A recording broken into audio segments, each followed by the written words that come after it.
ലോക്സഭാ തെരഞ്ഞെടുപ്പിൽ ഇടതുപക്ഷത്തിനേറ്റ കനത്ത തിരിച്ചടിയുടെ കാര്യകാരണങ്ങൾ പരിശോധിക്കുന്നതിനിടെയാണ് ഈഴവ, ദലിത്, പിന്നാക്ക വിഭാഗങ്ങൾ ചെങ്കൊടി വിട്ടതിന്റെ പ്രതിഫലനമാണ് കണ്ടത് എന്ന വെള്ളാപ്പള്ളിയുടെ വിലയിരുത്തൽ.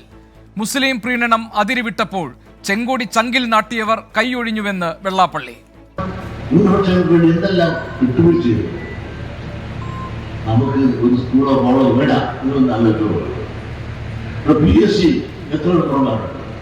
അവിടെ നമുക്കുള്ള പ്രാതിനിധ്യം 14 യൂണിവേഴ്സിറ്റികളുണ്ട്. നമുക്കുള്ള പ്രാതിനിധ്യം ഇവിടെ കിട്ടി. ഇതെന്നും അതുകൊണ്ട് തന്നെ പിന്നോക്ക സമുദായത്തിലെ പാവങ്ങൾക്ക് വകുപ്പുണ്ടാക്കി സന്തോഷം. അപ്പോഴും പിന്നോക്കക്കാർക്ക് സഹായം കൊടുക്കാൻ ഒരു വകുപ്പ് ഉണ്ടായോ? അതെല്ലാം ഉപരി ഇത് അടക്കം ലഭിക്കുന്നത് മുസ്ലിം സമുദായത്തെ സന്തോഷിപ്പിക്കാനും അവരെ കൂടുതൽ നിർത്തണം. ഇടതുപക്ഷം എന്തുമാത്രം വിട്ടുപിടിച്ചാണ് അവർക്ക് അവസാനം തെരഞ്ഞെടുപ്പാണെന്നൊക്കെ സംബന്ധിച്ച് അവരൊഴുക്കി ഇടതുപക്ഷത്താൻ നോക്കിയോ. നമ്മുടെ നാട്ടിൽ നിന്നാലാണ് ആരും മുസ്ലിം ആയിട്ട് പോലും ആ മുസ്ലിം സമുദായത്തിൽ വിട്ടോട്ടില്ല. ന്യൂനപക്ഷങ്ങൾ ജനാധിപത്യം ഹൈജാക്കിയതില്ല. ഇതെല്ലാം തുറന്നു പറയുമ്പോൾ നെറ്റിവിട്ടില്ല. തനിക്ക് താനും പെരക്ക് രൂപം. BJPയുടെ കേരളത്തിലെ വളർച്ചയ്ക്ക് ഈഴവ സമുദായത്തിന്റെ സംഭാവനയുണ്ടെങ്കിൽ അത് മുന്നണികൾ കാലാകാലമായി തുടരുന്ന ന്യൂനപക്ഷ പ്രീണനത്തിന്റെ ബാക്കിയാണെന്ന് സ്ഥാപിച്ചാണ് ഇടതുപക്ഷത്തിന് SNDP അപായ മുന്നറിയിപ്പ് നൽകുന്നത്. ആലപ്പുഴയിലും ആറ്റിങ്ങലിലും കൊല്ലത്തും തൃശൂരുമടക്കം പിന്നാക്ക വോട്ടുകൾ ചോർന്നത് ഇടതിന്റെ മുസ്ലിം പ്രീണനത്തിന് നൽകേണ്ടി വന്ന വിലയോ? എൻകൗണ്ടർ ഈ വിഷയം പരിശോധിക്കുന്നു. പ്രേക്ഷകർക്ക് സ്വാഗതം.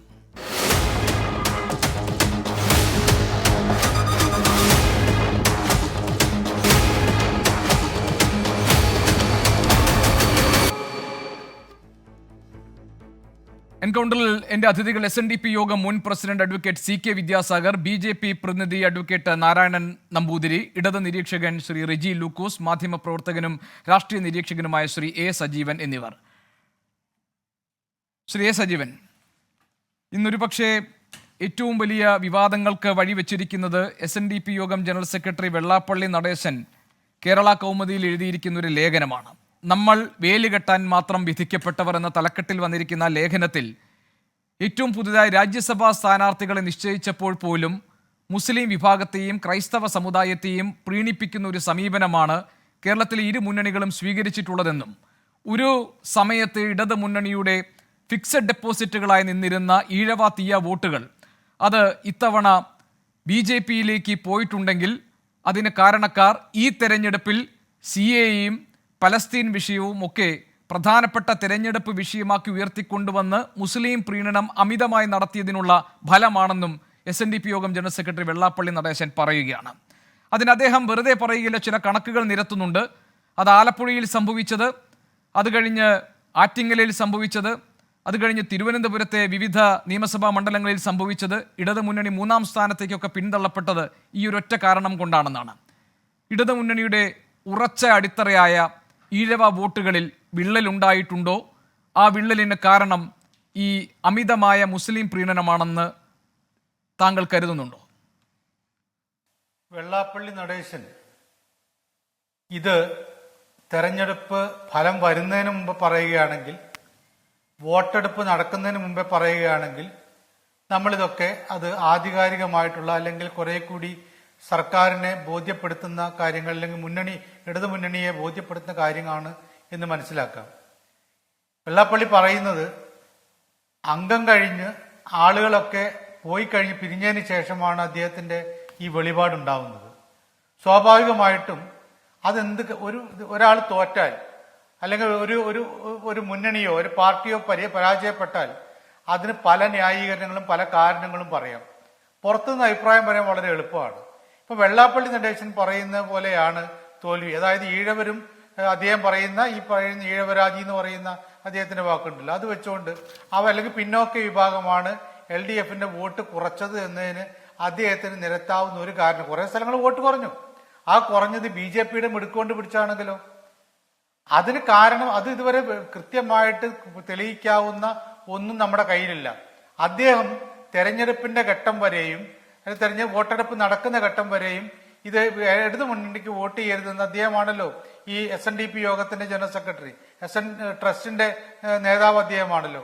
ആ രീതിയിൽ അദ്ദേഹം പറഞ്ഞിട്ടില്ല നിങ്ങൾ ഈ LDFനും UDFനും വോട്ട് ചെയ്യരുത്, BJPക്ക് വോട്ട് ചെയ്യണം എന്നുള്ളത്.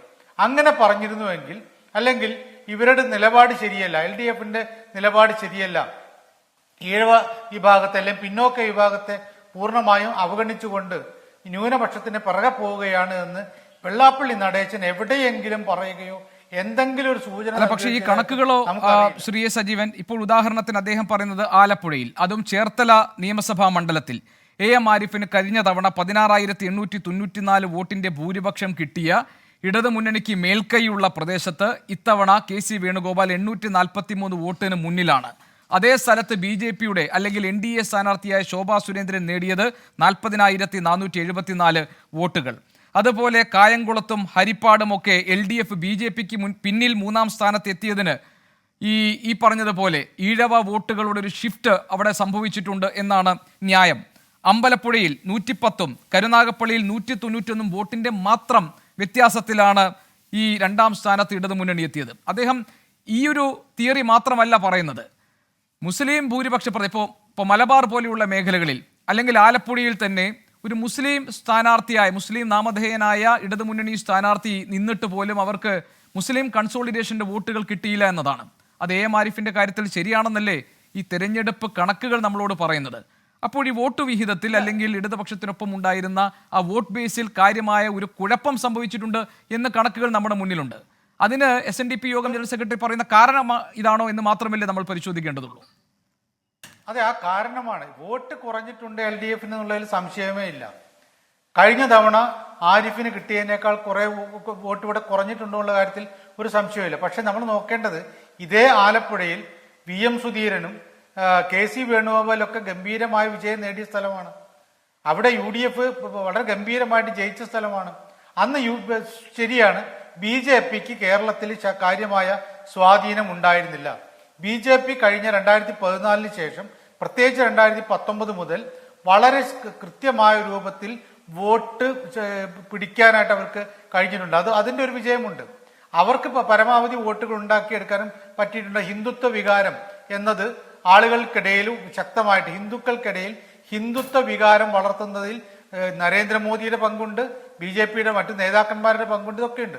അങ്ങനെ വളർത്തിയെടുക്കുന്നതിൽ ഒരു പക്ഷേ എന്നല്ല, അതിൽ ഈഴവ വിഭാഗവും ഈ പിന്നോക്ക വിഭാഗങ്ങളൊക്കെ ഉണ്ടായിരിക്കാം. പക്ഷേ വെള്ളാപ്പള്ളി പറയുന്നതിന് അർത്ഥം എന്ന് പറയുന്നത് മുസ്ലിം പ്രീണനം കൊണ്ടാണ് ഇതുണ്ടായതല്ല. BJPയുടെ വളർച്ച എന്ന് പറയുന്ന അവർ കൃത്യമായിട്ട് മുസ്ലിം വിരുദ്ധത ഇവിടെ ഉണ്ടാക്കിയെടുത്തു.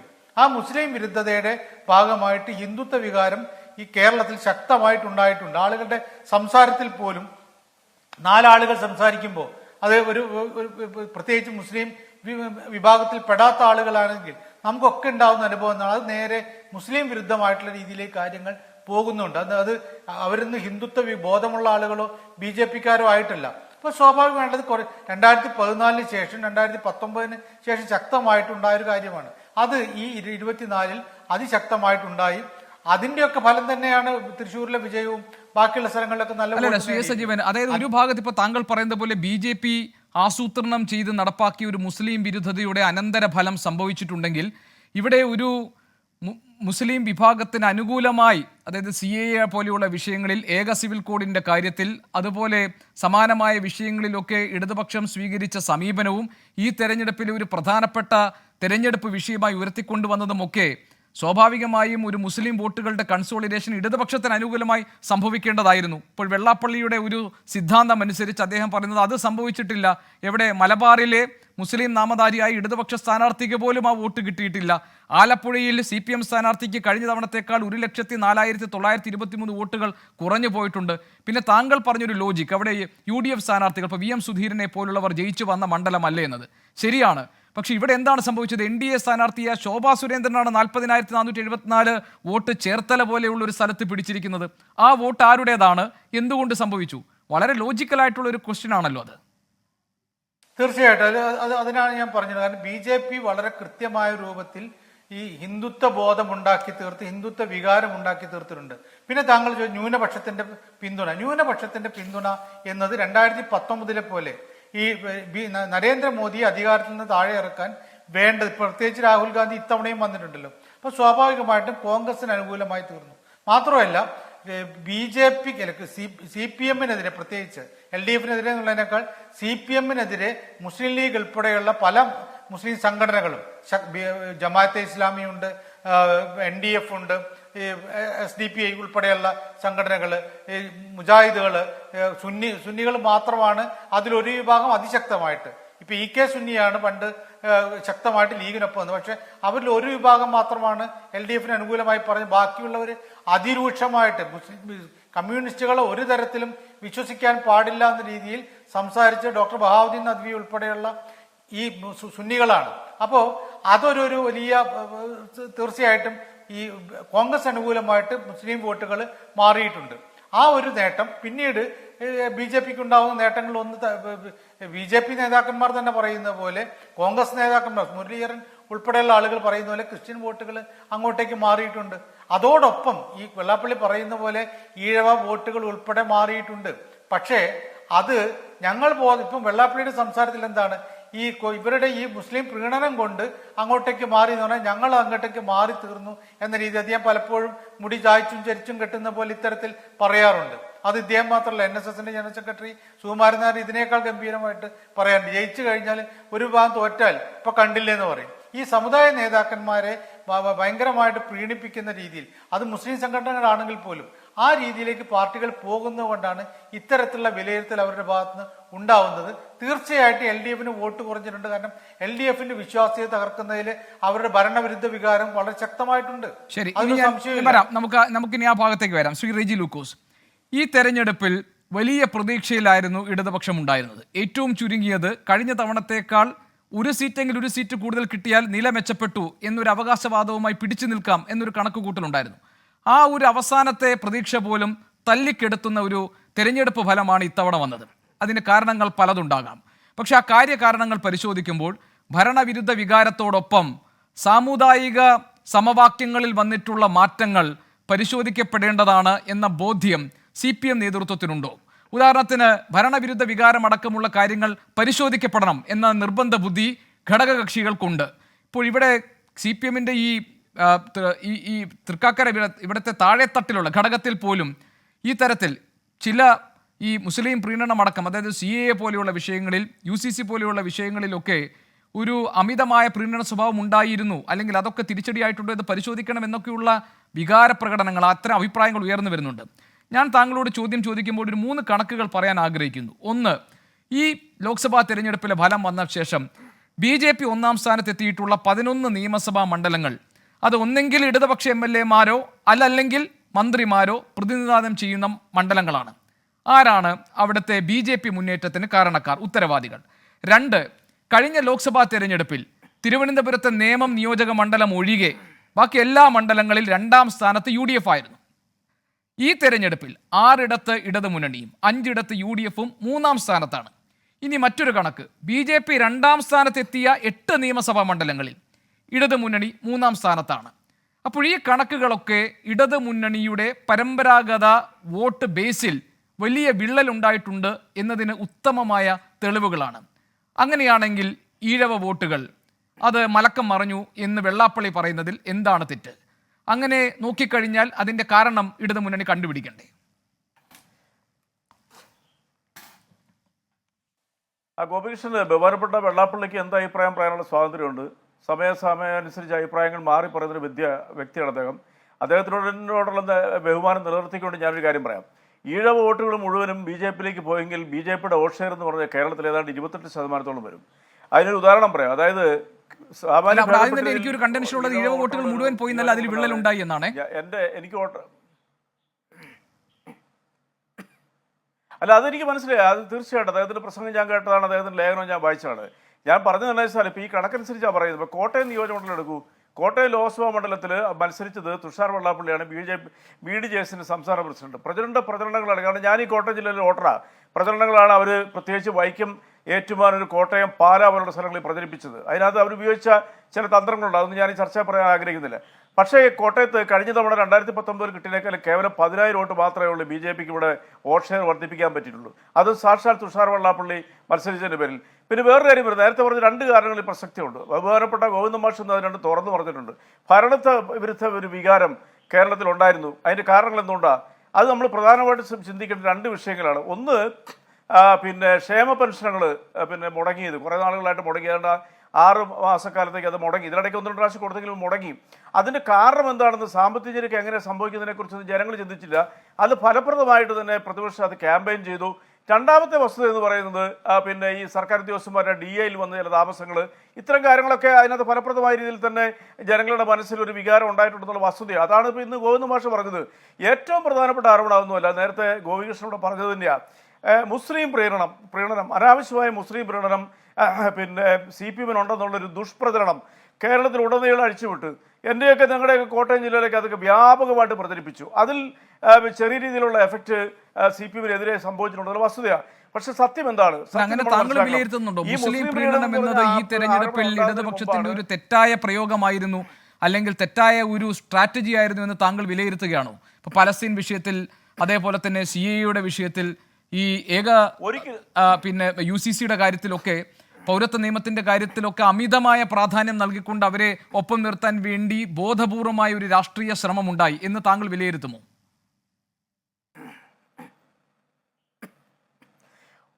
ഒരിക്കലും അല്ല. ഞാനത് പറയാനായിട്ടാണ് പിന്നെ തുടർന്നത്. അപ്പം എന്നോട് ചോദ്യം ചോദിച്ചത്, ഞാനത് കംപ്ലീറ്റ് ചെയ്യുമ്പോൾ അത് മനസ്സിലാവും. അതായത് മുസ്ലിം പ്രീണനം അമിതമായിട്ടുണ്ടെന്നുള്ളൊരു ആരോപണം അഴിച്ചു വിട്ടിട്ട് കേവലം 1 വർഷമോ 1.25 വർഷമേ ആയിട്ടുള്ളൂ.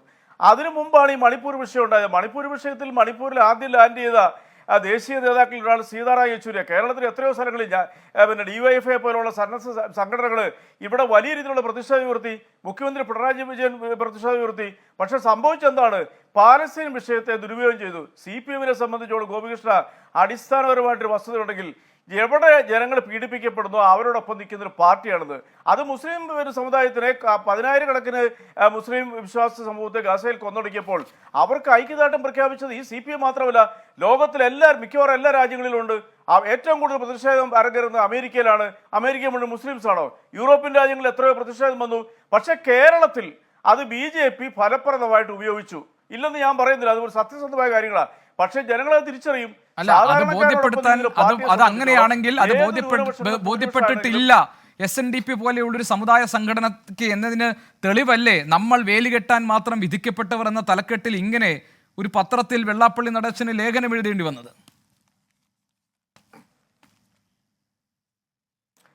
അല്ല, അത് അദ്ദേഹത്തിന്റെ വികാരം അദ്ദേഹം പ്രകടിപ്പിച്ചായിരിക്കും, എനിക്കറിയത്തില്ല. പക്ഷെ കണക്കുകൾ വെച്ച് നോക്കുകയാണെന്നുണ്ടെങ്കിൽ ഇടതുപക്ഷത്തിന് കഴിഞ്ഞ തവണത്തേക്കാൾ 1% വോട്ട് കുറച്ചുള്ളൂ. ഞാനതിനെ ജസ്റ്റിഫൈ ചെയ്യുന്നല്ല. UDF-ന് 6%. അല്ല, അങ്ങനെയല്ല ശ്രീ റെജി ലൂക്കോസ്, താങ്കൾ എന്നേക്കാൾ ഈ കാര്യത്തെ കുറിച്ച് നല്ല ധാരണയുള്ളതാണല്ലോ. അങ്ങനെയല്ലല്ലോ, നമ്മൾ ആ വോട്ടിന്റെ കണക്കല്ലല്ലോ ഇവിടെ പ്രസക്തമായിട്ടുള്ളത്. ഇവിടെ പ്രസക്തമായിട്ടുള്ളത് 11 നിയമസഭാ മണ്ഡലങ്ങളിൽ BJP 1-ാം സ്ഥാനത്തെത്തിയ സാഹചര്യം എന്താണ്? ഈ നിയമസഭാ മണ്ഡലങ്ങൾ ഇടതുപക്ഷ MLA-മാരോ മന്ത്രിമാരോ പ്രതിനിധാനം ചെയ്യുന്ന മണ്ഡലങ്ങളാണ്. ആരാണ് അതിൻ്റെ ഉത്തരവാദിത്തം ഏറ്റെടുക്കേണ്ടത്? കഴിഞ്ഞ ഈ BJP 2-ാമതെത്തിയ 8 നിയമസഭാ മണ്ഡലങ്ങളിൽ LDF ഇടതുമുന്നണി 3-ാം സ്ഥാനത്തേക്ക് പോയതിൻ്റെ ഉത്തരവാദിത്വം ആർക്കാണ്? പിന്നെ ഈ ആലപ്പുഴയിലെ കാര്യം, ആറ്റിങ്ങലിലെ കാര്യം, തൃശ്ശൂരിലെ കാര്യം, ഇവിടെയൊക്കെ ഈ പിന്നാക്ക വിഭാഗക്കാരുടെ വോട്ടുകൾ BJP-യിലേക്ക് പോയിട്ടുണ്ടെങ്കിൽ അതിൻ്റെ രാഷ്ട്രീയ കാരണം എന്താണ്? മറുപടി പറയേണ്ടത് CPIM ആണ്. അല്ല, ഒരു നല്ല ചോദ്യമാണ്. കാരണം തെറ്റിദ്ധാരണ നീക്കാൻ പറ്റുന്ന ഏറ്റവും നല്ല ചോദ്യമാണ്. ഇപ്പം നമ്മൾ മനസ്സിലാക്കേണ്ട ഒരു വസ്തുത എന്ന് പറയുന്നത് 11ഓളം നിയോജകമണ്ഡലത്തിൽ അത് ഞങ്ങളുടെ മന്ത്രിമാരുണ്ട്. ഇടതുപക്ഷത്തിന് വലിയ രീതിയിലുള്ള മേൻകൈയുള്ള മണ്ഡലങ്ങളിൽ BJP മുന്നിൽ വന്നത് പരിശോധിക്കേണ്ടത് തന്നെ, ഒരു തർക്കമല്ല കാര്യത്തിൽ. അത് വർഗീയ ഫാസിസ്റ്റ് ശക്തികളുടെ അനുകൂലമായി അങ്ങനെ ഒരു വോട്ട് പറഞ്ഞുവെങ്കിൽ കേരളത്തിലെ എല്ലാ UDF-ഉം CPM-ഉം പരിശോധിക്കേണ്ട, ഇടതുപക്ഷവും പരിശോധിക്കേണ്ട. ഇപ്പം ഞാനൊരു ഉദാഹരണം പറയാം. തൃശ്ശൂർ നടന്ന ക്യാമ്പയിൻ എന്താണെന്ന് ഗോപികൃഷ്ണൻ എൻ്റെക്കാൾ അറിയാലോ. തൃശ്ശൂർ വീട് വീടാന്തരം കയറിക്കൊണ്ട് ഈ പറയുന്ന ന്യൂനപക്ഷ മുസ്ലിങ്ങൾക്ക് വേണ്ടിയിട്ടുള്ള ന്യൂനപക്ഷ പ്രകടനം നടത്തുന്നു.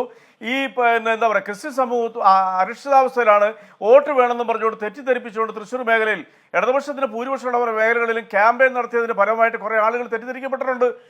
അത് ഒരു തർക്കമില്ല കാര്യത്തിൽ. കേരളത്തിൽ BJP ഒരു സീറ്റ് വിജയിച്ചതിലും അതുപോലെ തന്നെ ഈ 11 സീറ്റുകളിൽ ഇടതുപക്ഷത്തിന്റെ സീറ്റുകളിൽ ഭൂരിപക്ഷം കിട്ടിയതും പരിശോധിക്കപ്പെടേണ്ടത് തന്നെയാണ്. യാതൊരു തർക്കവുമില്ല. അതിനെ വേറെ ഏതെങ്കിലും ആംഗിളിൽ ന്യായീകരിക്കുന്ന മണ്ടത്തരമായിരിക്കും. അത് ബഹുമാനപ്പെട്ട ഗോവിന്ദൻ മാഷ് ഇന്ന് ഓൺ ചെയ്തിട്ടുണ്ട്. ഒരു സംശയമില്ല കാര്യത്തിൽ. 2019 നിയമസഭാ തെരഞ്ഞെടുപ്പിൽ 121 സീറ്റുകൾ ലോക്സഭാ തെരഞ്ഞെടുപ്പിൽ പുറയിലായിരുന്നു. അത് വെച്ചുകൊണ്ട് ഞാൻ കമ്പയർ ചെയ്യുന്നില്ല. ഒരു കാര്യം കറക്റ്റാണ്, ഒരു കാര്യം വളരെ വ്യക്തമാണ്. ഉത്തരേന്ത്യൻ നേരത്തെ എന്നോട് ചോദിച്ചല്ലോ മുസ്ലിം പ്രീണനത്തിന്റെ കാര്യത്തിൽ ഒരു ചോദ്യം എന്നോട് ചോദിച്ചു. ഞാൻ ചോദിക്കട്ടെ, ഇടതുപക്ഷം ഇവിടെ മുസ്ലിം പ്രീണനം നടത്തിയെങ്കിൽ മുസ്ലിം പ്രീണനം എന്ന് പറയുന്ന CAA എന്ന് പറയുന്ന ആ എന്താ പറയുക പൗരത്വ വിരുദ്ധ നിയമത്തിനെതിരെ രണ്ടാമത്തെ പ്രമേയം പാസ്സാക്കിയത് യുനാനിമസ് ആയിട്ട് കേരളത്തിലെ നിയമസഭയാണ്. അതിനെതിരെ രാജ്യവ്യാപകമായിട്ട് മതേതര വിശ്വാസികൾക്ക് പ്രതിഷേധം ഉയർത്തി.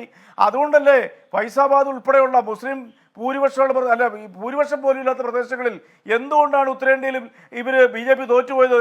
അപ്പൊ അതിന്റെ കാരണം എന്തുകൊണ്ടാ? ഇതുപോലത്തെ നിയമങ്ങൾക്കെതിരെ എല്ലാ വിഭാഗത്തിൽപ്പെട്ട ജനങ്ങൾ പ്രതികരിക്കുന്നുണ്ട്. ഉത്തർപ്രദേശ് ഏറ്റവും വലിയ തെളിവാണത്. അപ്പൊ അതിനുകൊണ്ട് അതിന്റെ ഡീറ്റെയിലേക്ക് വരണം. കാരണം എന്താന്ന് പറഞ്ഞാൽ ഈ വിഷയത്തിൽ മാത്രമല്ല SNDP യോഗത്തിന് അതൃപ്തിയുള്ളത്. അദ്ദേഹത്തിന്റെ ലേഖനത്തിൽ പറയുന്ന ഒരു കാര്യം, കാലാകാലങ്ങളായി ഈ ന്യൂനപക്ഷ വിഭാഗങ്ങളെ പ്രീണിപ്പിക്കുന്ന ഒരു സമീപനം കേരളത്തിൽ UDF-നും ഇടതുമുന്നണിക്കും ഉണ്ട് എന്നതാണ്. അങ്ങനെ പറഞ്ഞുകൊണ്ടാണ് അദ്ദേഹം സ്പെസിഫിക് പോയിന്റിലേക്ക് വരുന്നത്. ഏതായാലും നമുക്കത് ചർച്ച ചെയ്യാം. ശ്രീ റീജി ലൂക്കോസ്, ഞാൻ താങ്കൾ പറഞ്ഞ പോയിന്റിലേക്കും വരാം.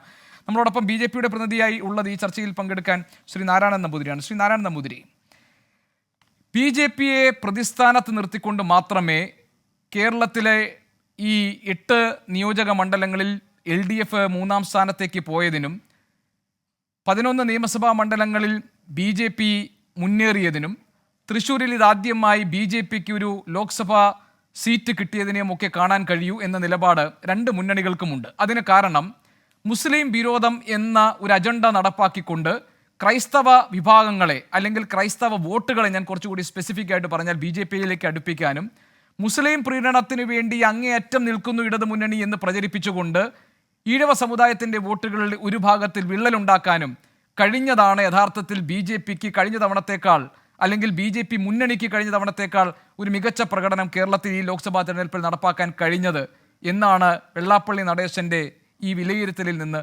പറയേണ്ടി വരിക. അത് ഏറ്റെടുക്കാൻ BJP തയ്യാറാണോ?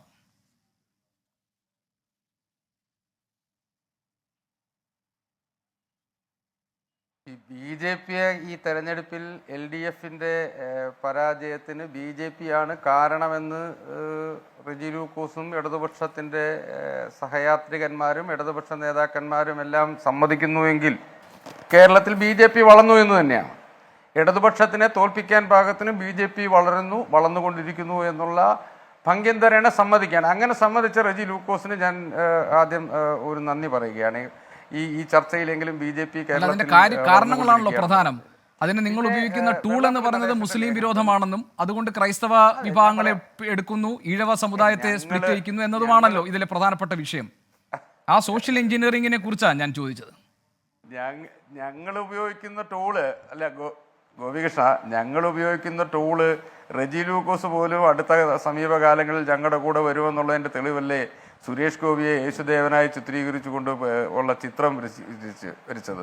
അപ്പോൾ യേശുദേവനെ പോലെ നിഷ്കളങ്കനും പാവപ്പെട്ടവനെ സേവിക്കുന്ന ആളുമാണ് സുരേഷ് ഗോപി എന്ന് റെജി ലൂക്കോസ് ഭംഗ്യന്തരേണ സമ്മതിച്ചതല്ലേ? അപ്പോൾ ഭംഗ്യന്തരേണ സുരേഷ് ഗോപി സംബന്ധിച്ച ഒരു കാര്യം കൂടി ഉണ്ട് ശ്രീ നാരായണൻ നമ്പൂതിരി, ഞാൻ ഈ ചർച്ചയിൽ പറയുക. അതായത് ഇതൊരു രാഷ്ട്രീയ വിജയം എന്നതിനേക്കാൾ കൂടുതൽ തന്നെ അപ്പുറത്ത് നിന്നുള്ള എല്ലാവരുടെയും കൂട്ടായ പിന്തുണയിലുണ്ടായ വിജയം എന്ന് സുരേഷ് ഗോപി പറഞ്ഞ സാഹചര്യവുമുണ്ട്. അല്ലെന്ന് ഞങ്ങൾ ഇപ്പം സുരേഷ് ഗോപി പറഞ്ഞത് തെറ്റാണെന്നൊന്നും പറയുന്നില്ല. BJP-യുടെ മാത്രം വോട്ടല്ല, BJP-യുടെ സംഘടനാ ബലവും സംഘടനാ ശേഷിക്കും അപ്പുറം തൃശ്ശൂരിലെ ബഹുജനം സുരേഷ് ഗോപി കൂട്ടി. സുരേഷ് ഗോപിയുടെ പ്രഖ്യാപിത നിലപാട് തെരഞ്ഞെടുപ്പിൽ സ്ഥാനാർത്ഥി അപ്പൊളിറ്റിക്കലാവണം, MP അപ്പൊളിറ്റിക്കലാകണം, വികസനത്തിൻ്റെ കാര്യത്തിൽ പൊളിറ്റിക്സ് പാടില്ല. സുരേഷ് ഗോപിയുടെ അദ്ദേഹത്തിൻ്റെ നിലപാട് അതാണ്. അപ്പോൾ സ്വാഭാവികമായി അദ്ദേഹം അത് പറഞ്ഞു. പക്ഷേ BJP-യുടെ വിജയം, BJP-യുടെ പ്രവർത്തനം ഇതൊന്നും അദ്ദേഹം തള്ളി പറഞ്ഞിട്ടില്ല. BJP പ്രവർത്തിക്കാത്തതുകൊണ്ടാണെന്നൊന്നും പറഞ്ഞിട്ടില്ല. അപ്പോൾ സ്വാഭാവികമായി ഏത് വിജയത്തിലും ഏത് സംഘടനയും ആ സംഘടനയ്ക്ക് ബലത്തിനും അപ്പുറമുള്ള ബഹുജന പിന്തുണ കിട്ടുമ്പോഴാണല്ലോ അത് വിജയമാകുന്നത്. ആ സംഘടനാ ബലം കൊണ്ട് മാത്രം ഒരു തെരഞ്ഞെടുപ്പിൽ ആരും വിജയിക്കാൻ പോകുന്നില്ല. CPM വിജയിക്കുന്നതും CPM-ന്റെ കേഡറിൻ്റെയും CPM അനുഭാവികളുടെയും അപ്പുറം നിഷ്പക്ഷരായി നിൽക്കുന്ന ആളുകൾ വോട്ട് ചെയ്യുമ്പോഴാണ്. കോൺഗ്രസ് വിജയിക്കുന്നു, അങ്ങനെയാണ്. അപ്പോൾ അതുകൊണ്ട് അത് ഈ BJPക്ക് അപ്പുറമുള്ള ആളുകൾ വോട്ട് ചെയ്ത ആളുകളോട് നന്ദി പറഞ്ഞത് തെറ്റായിട്ടൊന്നും ഞങ്ങൾ കാണുന്നില്ല. അത് ഒരു നല്ല കാര്യം തന്നെയാണ്. അതവിടെ നിൽക്കട്ടെ, അതല്ല വിഷയം. എന്തുകൊണ്ടാണ് വെള്ളാപ്പള്ളി നടേശൻ ഇങ്ങനെ ഒരു ലേഖനം എഴുതിയത്? വെള്ളാപ്പള്ളി നടേശൻ കേവലം വോട്ട് ഷിഫ്റ്റിനെ കുറിച്ചല്ലോ, കുറേയേറെ കാര്യങ്ങൾ പറഞ്ഞിട്ടുണ്ടല്ലോ. ഇപ്പോൾ CPMന്റെ പാലക്കാട് കൂടിയ പ്ലീനത്തിൽ പറഞ്ഞു മതപരമായ ചടങ്ങുകൾ പങ്കെടുക്കരുത്, ശബരിമലയ്ക്ക് പോകുന്നതിനെതിരെ ഗണപതി ഹോമം നടത്തിയ പാർട്ടി ബ്രാഞ്ച് സെക്രട്ടറിയെ പുറത്താക്കി. പക്ഷെ അതേ പാർട്ടി സമ്മേളനങ്ങളിൽ നിസ്കാരത്തിനുള്ള സൗകര്യം ഒരുക്കുന്നുണ്ട്. അപ്പോൾ മതന്യൂനപക്ഷങ്ങളിൽപ്പെട്ട ആളുകളുടെ വിശ്വാസം അത് അനുവർത്തിക്കാനും ഹിന്ദു വിഭാഗത്തിൽപ്പെട്ട ആളുകളുടെ വിശ്വാസം നിലനിർത്തരുത് എന്ന്, അല്ലെങ്കിൽ ആ വിശ്വാസപരമായ ആചാരങ്ങൾ നിലനിർത്തരുത് എന്നുള്ള നിലപാട് സ്വീകരിക്കുന്നത് എന്തുകൊണ്ടാണ്? ഇപ്പം CAA വന്നു. CAAയുടെ CAAക്കെതിരെ സമരം ഉണ്ടായി. എന്തായിരുന്നു CAA കുറിച്ച് പറഞ്ഞതെന്നുള്ള അതൊരു വീണ്ടും ഒരു ചർച്ചയാക്കാനല്ല. CAAക്കെതിരെയുള്ള സമരമുണ്ടായി. CAAക്കെതിരെ കേരളത്തിലെ ക്രിസ്ത്യൻ മത വിഭാഗങ്ങളും ആ CAAക്കെതിരായ നിലപാടുകൾ സ്വീകരിച്ചു. കോഴിക്കോട് സമ്മേളനം നടത്തി CPM. എന്തുകൊണ്ടാണ് മുസ്ലിം മത സംഘടനകളെ മാത്രം പങ്കെടുപ്പിച്ചുകൊണ്ട് സമ്മേളനം നടത്തിയത്? ക്രിസ്ത്യൻ മത സംഘടനകളിൽപ്പെട്ട ആരെയും അതിൽ പങ്കെടുപ്പിച്ചില്ലല്ലോ. അപ്പൊ ഇതൊരു വളരെ ബോധപൂർവമായി ഒരു അല്ല, അതൊക്കെ ഇപ്പൊ BJP സ്നേഹവിരുന്നൊരുക്കി ഈ ന്യൂനപക്ഷ വിഭാഗങ്ങളുടെ ഗൃഹസന്ദർശനം നടത്തിയപ്പോൾ മുസ്ലിം മതവിഭാഗക്കാരുടെ വീടുകളിലേക്ക് നിങ്ങൾ പോയില്ലല്ലോ, ക്രൈസ്തവ വിഭാഗക്കാരുടെ വീടുകളിലേക്കല്ലേ പോയല്ലോ. ഞങ്ങൾ പോയില്ലെന്നാരാ പറഞ്ഞത്? എവിടെ പോയി? ഞങ്ങൾ ഈ റംസാനും മുസ്ലിം ഔട്ട്റീച്ചിന്റെ ഭാഗമായി ഞാൻ പോയിട്ടുള്ളതാണല്ലോ. എവിടെ?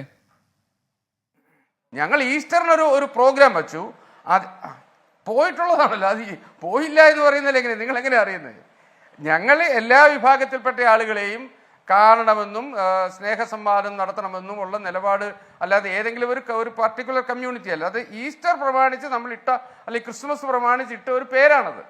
അതിനപ്പുറത്തേക്ക് അത് ആ വിഭാഗത്തിൽപ്പെട്ട ആളുകളെ കാണണമെന്ന്. അല്ല, പിന്നെ എപ്പോഴാണ് നിങ്ങൾ ഈ മുസ്ലിം വിഭാഗങ്ങളുടെ വീടുകളിൽ പോയി എന്ന് പറഞ്ഞപ്പോൾ? പെരുന്നാൾ സമയത്തോ താങ്കൾ പോയി എന്ന് പറഞ്ഞത്? പെരുന്നാൾ സമയത്തല്ലാതെ ക്രിസ്മസ് സമയത്തും ഈസ്റ്റർ സമയത്തുമാണല്ലോ ഒരു സംഘടനാപരമായ ഒരു തീരുമാനപ്രകാരം പോകുന്നത്. അല്ല, അങ്ങനെ സംഘടനാപരമായ തീരുമാനപ്രകാരം വ്യക്തമായ നിർദ്ദേശമാണ്. ഓരോ മതപരമായ ആഘോഷവും അതിൻ്റെ അകത്ത് ഓരോ മതത്തിൻ്റെയും അല്ല, ഞാൻ പറഞ്ഞു ഓരോ മതത്തിൻ്റെയും ആഘോഷങ്ങളിൽ BJPയുടെ ആളുകൾ പങ്കാളികളാകണം, ആ വീടുകളിൽ ചെല്ലണം, അവരുടെ ആഘോഷത്തിൽ അവരോടൊപ്പം പങ്കുചേരണം. ഇതൊരു നിർദ്ദേശമാണ്. അത് കേവലം ഏതെങ്കിലും ഒരു കമ്മ്യൂണിറ്റിയെ കൂടെ നിർത്തുക എന്നുള്ളതല്ല. അത് കാരണം അങ്ങനെ പോയോ? അല്ല, നാരായണ നമ്പൂതിരി, ആ പോയിന്റ് എനിക്ക് മനസ്സിലായി. എനിക്ക് മനസ്സിലാവാത്ത ഭാഗം അങ്ങനെ നിങ്ങൾ പോയിരുന്നോ എന്നാണ് ഞാൻ ചോദിച്ചത്. അങ്ങനെ നിങ്ങൾ മുസ്ലിം ഭവനങ്ങളിലും പോയിരുന്നോ? പോയിരുന്നു അല്ലേ? ഇത് ഞങ്ങളാരും ഒന്നും ഇത് കൊട്ടിക്കൊഴിച്ചു കൊണ്ട് പോയതല്ലല്ലോ, പോയിരുന്നല്ലോ.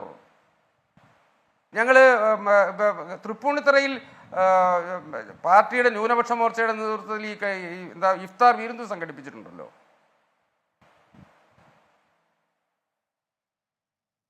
ശരി, ശ്രീ നാരായണ നമ്പൂതിരി, ഞാനിതാ ശ്രീ CK വിദ്യാസാഗർ കൂടി നമ്മളോടൊപ്പം ചേർന്നു. പലതും കാണുന്നില്ല എന്നുള്ളതാണ് ഒരു പ്രശ്നം. അതവിടെ നിൽക്കട്ടെ.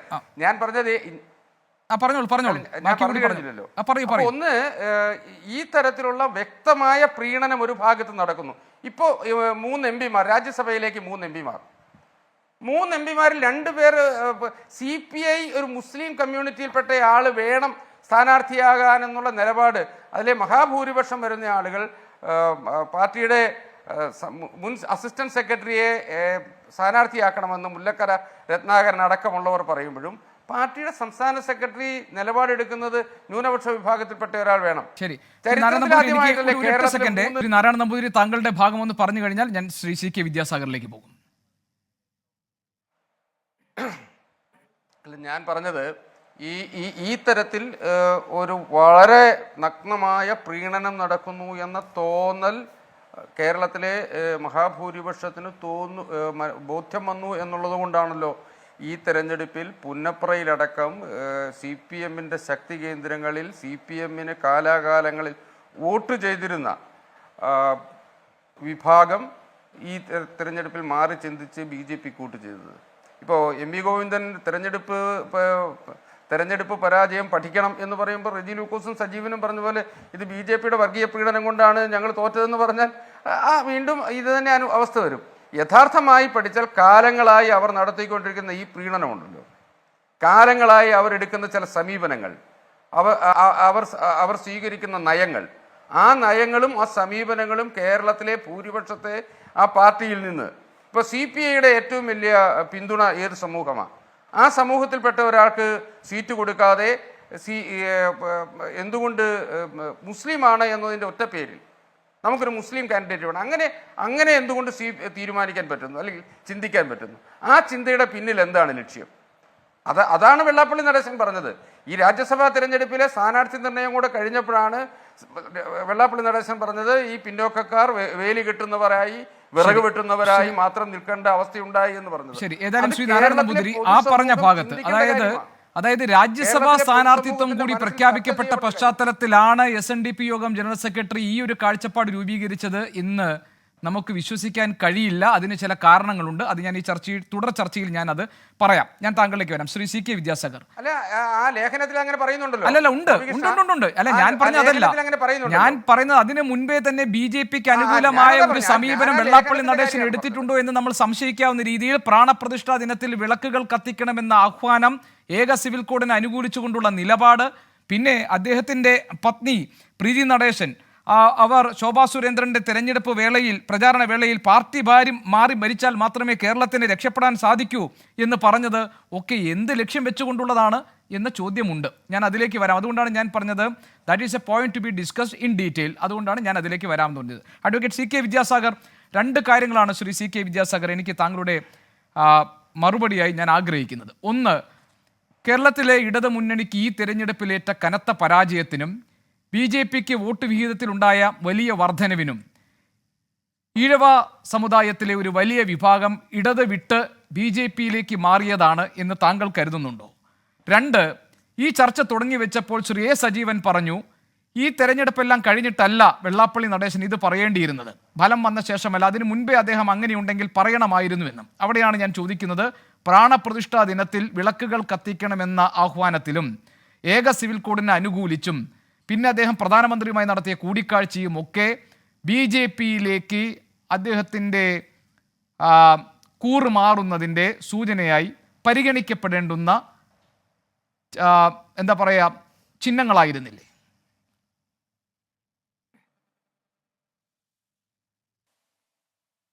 അത് മിസ്റ്റർ ഗോപികൃഷ്ണൻ ഇപ്പോഴാണോ മനസ്സിലായത്?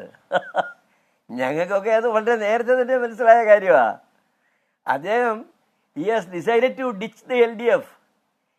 LDFനെ തടയാൻ അദ്ദേഹം തീരുമാനിച്ചിരിക്കുന്നത്. അതിന് ഇപ്പോൾ വളരെ നല്ല രസകരമായ ഒരു സെനോറിയോ ആണ് നമുക്ക് കാണാൻ കഴിയുന്നത്.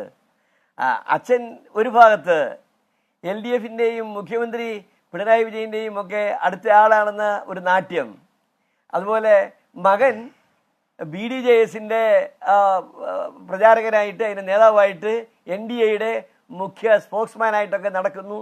അതൊരു വശത്ത്. പിന്നെ ശ്രീമതി പ്രീതി നടേശനാകട്ടെ NDAക്ക് വേണ്ടിയിട്ട് ഗ്രാമാന്തരങ്ങളിൽ പോയിട്ട് SNDP യോഗത്തിൻ്റെ വനിതാ സംഘവും SNDP യോഗത്തിൻ്റെ പ്രവർത്തകരുടെ എല്ലാം വിളിച്ചു കൂട്ടിയിട്ട് മീറ്റിങ്ങുകൾ നടത്താനായിട്ട് ശ്രമിക്കുന്നു. അധികം പേര് മീറ്റിംഗ് കേൾക്കാൻ പോകുന്നില്ല എന്നുള്ളത് വേറൊരു കാര്യം. ഇതാ ഇവിടെ ഇപ്പം നടന്നുകൊണ്ടിരിക്കുന്നത്. ഇത് ഒരുതരം എല്ലാവരുടെയും എല്ലാ പാർട്ടിക്കാരുടെയും പ്രീതി പിടിച്ചു പറ്റുക, ആരുടെയും അപ്രീതിക്ക് ഇടയാകാതിരിക്കുക, ഇങ്ങനെ രീതിയിലുള്ള ഒരു ഞാണിമയ കളിയിലൂടെ നടക്കുന്ന കാര്യത്തിൽ മിസ്റ്റർ നടേശൻ വളരെ സമർത്ഥനാണെന്നുള്ള വിവരം കുറെ കാലങ്ങളായിട്ട് നമ്മൾ കണ്ടുകൊണ്ടിരിക്കുന്നതല്ലേ. അതിന് ഒരു ഭാഗം തന്നെ ഇന്നിപ്പോ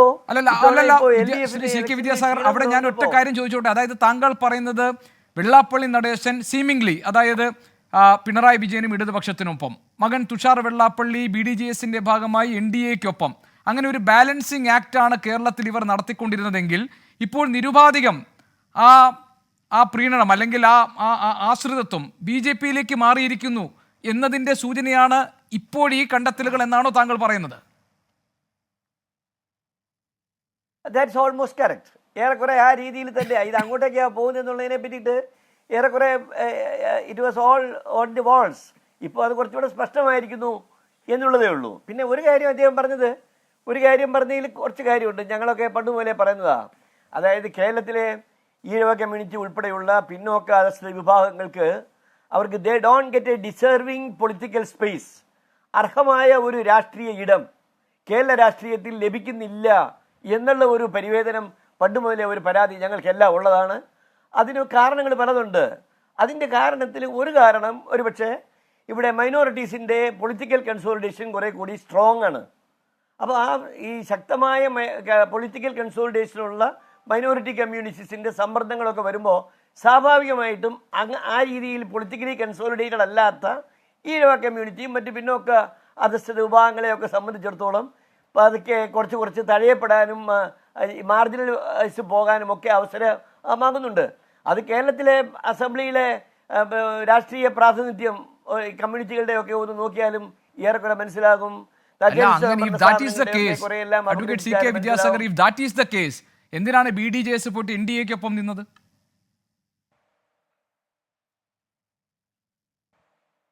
അല്ല അത് മിസ്റ്റർ തുഷാർ പിള്ളയുടെ അത് മിസ്റ്റർ ഗോപികൃഷ്ണൻ തുഷാർ വെള്ളാപ്പള്ളി നടേശനോടും ചോദിക്കണം. അദ്ദേഹം NDAയിൽ കൂടുതൽ പോകാനായിട്ടല്ലല്ലോ ഇവിടെ BDJS ഉണ്ടാക്കി ഇങ്ങനെ കേരളം മുഴുവനും നടന്ന രാഷ്ട്രീയ party political consolidation of the backwards and other communities നെസറി എന്നൊക്കെ പറഞ്ഞിട്ട് വലിയ മുദ്രാവാക്യം ഉയർത്തിക്കൊണ്ട് പൊളിറ്റിക്കൽ ചാനലിന് രൂപം കൊടുത്തത് അദ്ദേഹമല്ലേ, നമ്മൾ ഓർക്കുന്നുണ്ടല്ലോ കുറച്ചു കാലം മുമ്പ്. അപ്പോൾ അതിൻ്റെ ഉത്തരം അങ്ങനെ വ്യക്തമായ നിലപാട് തറകളില്ലാത്ത ഒരു രാഷ്ട്രീയം അത് ഒരു സമീപനം, കാഴ്ചപ്പാടുകൾ അത് പലപ്പോഴും നമുക്ക് ഇവരുടെയൊക്കെ പ്രവർത്തനങ്ങളിലൂടെ കാണാൻ സാധിക്കുന്നു. അതിൻ്റെ ഒരു ഭാഗമായിട്ട് ഇങ്ങനെ താങ്കൾ നേരിട്ടുകൊണ്ടിരിക്കുന്ന ഒരുപിടി വിമർശനങ്ങളുടെ കുന്തമനങ്ങളുണ്ട്, ഒരുപിടി നിയമപരമായ കുരുക്കുകളുണ്ട്. ഇതിനൊക്കെ തടയിടാൻ പറ്റുന്ന വിധത്തിലുള്ള കവചങ്ങൾ, അതാണ് അവരെ സംബന്ധിച്ചിടത്തോളം ഈ പൊളിറ്റിക്കൽ നിലപാടുകളുടെ ഒരു ലക്ഷ്യം. അങ്ങനെയാണെങ്കിൽ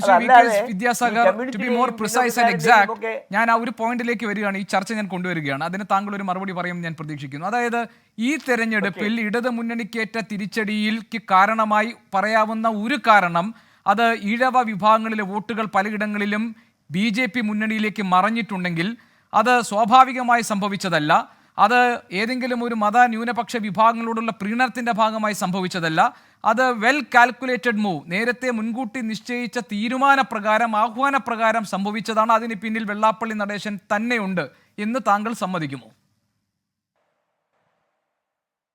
That's exactly correct. കാരണം പലയിടത്തും യൂണിയൻ സെക്രട്ടറിമാരെയൊക്കെ വിളിച്ചിട്ട് അവർക്കെല്ലാം വളരെ സ്വകാര്യമായിട്ട് അവരുടെ അജണ്ട നടപ്പാക്കുവാനുള്ള നിർദ്ദേശമുണ്ടായിരുന്നു. പിന്നെ അതിൻ്റെ ഏറ്റവും വലിയ അടയാളമല്ലേ അദ്ദേഹത്തിൻ്റെ ഭാര്യ. I think she was running around all over Kerala. എവിടെയെല്ലാം ഒക്കെ പോയിട്ടുണ്ടെന്ന് ഒത്തിരി ഇടങ്ങളിൽ പോയതായിട്ടുള്ള വാർത്തകൾ നമ്മൾ കാണുകയുണ്ടായിട്ടുണ്ട്. അപ്പോൾ മകനും അതുപോലെ ഭാര്യയും വളരെ സജീവമായിട്ട് ഒരു വശത്ത് നിന്ന് ക്യാമ്പയിനിങ് നടത്തിക്കൊണ്ടിരിക്കുമ്പോഴും അതുപോലെ രഹസ്യമായിട്ട് SNDP യോഗം ജനറൽ സെക്രട്ടറി എന്നുള്ള നിലയ്ക്ക് തങ്ങളോട് വിധേയപ്പെട്ട് നിൽക്കുന്ന യൂണിയൻ സെക്രട്ടറിമാർക്ക് ആവശ്യമായിട്ടുള്ള രഹസ്യമായിട്ടുള്ള നിർദ്ദേശങ്ങളും സർക്കുലറും ഒക്കെ കൊടുക്കുമ്പോൾ ഇതിൽ നിന്നൊക്കെ പിന്നെ എന്താ മനസ്സിലാക്കേണ്ടത്? That's an agenda. അതിന് യാതൊരു തർക്കവും കാലാവസ്ഥ എന്ന് പറയുന്നത്. ശരി, ഞാൻ താങ്കളിലേക്ക് വരാം. ശ്രീ എസ് സജീവൻ, അങ്ങനെ ഒരു മുൻകൂട്ടി നിശ്ചയിക്കപ്പെട്ട ഒരു അജണ്ടയുടെ ഭാഗമായി ഈ ഇഴവ വോട്ടുകളിൽ വിള്ളൽ വരുത്തുക, അതിനുശേഷം പിന്നീട് ഇങ്ങനെയൊരു ലേഖനം എഴുതുകയും അതിൻ്റെ അവസാനം ഇടതു മുന്നണിയുടെ കരുത്ത് അങ്ങനെ ചോർന്നു പോകുന്നതല്ല എന്നും ഈ മുസ്ലിം ന്യൂനപക്ഷം അടക്കം മതന്യൂനപക്ഷങ്ങളോടുള്ള ഈ പ്രീണനം അവസാനിപ്പിച്ചാൽ തിരികെ പിടിക്കാവുന്നതേ ഉള്ളൂ, ഫിക്സഡ് ഡിപ്പോസിറ്റായി കടന്ന ഈ ഈഴവ വോട്ടുകൾ എന്നുമൊക്കെ വെള്ളാപ്പള്ളി നടേശൻ പറയുന്നതിനെ ആ നിലയ്ക്കാണോ താങ്കളും കാണുന്നത്?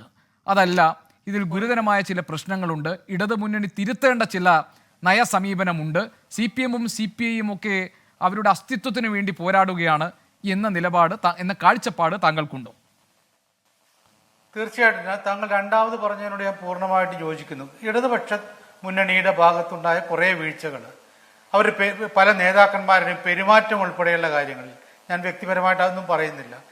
ഈ കാര്യങ്ങളിൽ ഉൾപ്പെടെയുള്ള തിരുത്തലുകൾ ആവശ്യമാണ്. പാർട്ടി ഘടകത്തിലുള്ള വീഴ്ച, ബ്രാഞ്ച് തലം മുതലുണ്ടാവുന്ന, നമുക്ക് വളരെ കൃത്യമായിട്ടറിയാം ഓരോ തലത്തിലും പണ്ട് പാർട്ടി ബ്രാഞ്ചുകൾ മുതൽ പ്രവർത്തിച്ചിരുന്ന രീതി എങ്ങനെയാണോ ഇപ്പോഴങ്ങനെയൊന്നുമില്ല, വളരെ ശിഥിലമാണ്. അപ്പോൾ പാർട്ടിയെ ശക്തിപ്പെടുത്തുക, തെറ്റ് തിരുത്തുക എന്ന് പറയുന്ന പ്രവണത, ആ ഒരു പാർട്ടി നയമുണ്ടല്ലോ, അത് തെറ്റിതിരുത്തൽ നയരേഖയൊക്കെ ഉണ്ടാക്കുന്നുണ്ട്. പക്ഷേ ആ തെറ്റിതിരുത്തലിലേക്ക് പോകുന്നില്ല. യഥാർത്ഥത്തിൽ ഓരോ സ്ഥലത്തെയും പ്രശ്നങ്ങൾ എന്താണെന്ന് മനസ്സിലാക്കുന്നില്ല. ഇതിന്റെ വീഴ്ച നന്നായിട്ടുണ്ടായിട്ടുണ്ട്. ഭരണവിരുദ്ധ വികാരം ശക്തമായിട്ടുണ്ടായിട്ടുണ്ട്. അതിൽ സംശയമില്ല. അത് തിരുത്തുകയാണ് സത്യത്തിൽ വേണ്ടത്. അതിനുണ്ട് ഈ തോൽവിയുടെ ഉത്തരവാദി നമ്മളാണെന്ന് പറയുന്ന പരിപാടി ഉണ്ടല്ലോ. ആ പരിപാടി ആണ് വെള്ളാപ്പള്ളി നടേശന്റെ ഭാഗത്തുനിന്ന് ഉണ്ടായത്. ഞാൻ അതുകൊണ്ടാണ് പറഞ്ഞത്, അദ്ദേഹം എന്തുകൊണ്ടാണ് ഈ തെരഞ്ഞെടുപ്പ് വോട്ടെടുപ്പ് നടക്കുന്ന ഘട്ടം വരെയും പറയാത്ത കാര്യം ഇപ്പൊ പറഞ്ഞിട്ടുള്ളത്. അതിന് മുമ്പത്തെ കാര്യം മാത്രം നടന്നതിന് ശേഷം വോട്ടെടുപ്പ് നടന്ന് ഈ റിസൾട്ട് പുറത്തു വരുന്നതിന് ഇടയിൽ അദ്ദേഹം പറഞ്ഞൊരു കാര്യം ഞാൻ ഓർക്കുകയാണ്. അദ്ദേഹം പറഞ്ഞത് 2019 സംഭവിച്ച കാര്യം ഇത്തവണ സംഭവിക്കാൻ പോകുന്നില്ല. BJPക്ക് ഒരുപക്ഷെ ഒരു സീറ്റിലൊക്കെ വിജയം കിട്ടിയേക്കാം. പക്ഷേ UDFന് നേരത്തെ കിട്ടിയതുപോലെയുള്ള അത്രയും സീറ്റ് കിട്ടുന്ന പ്രശ്നമേ ഇല്ല.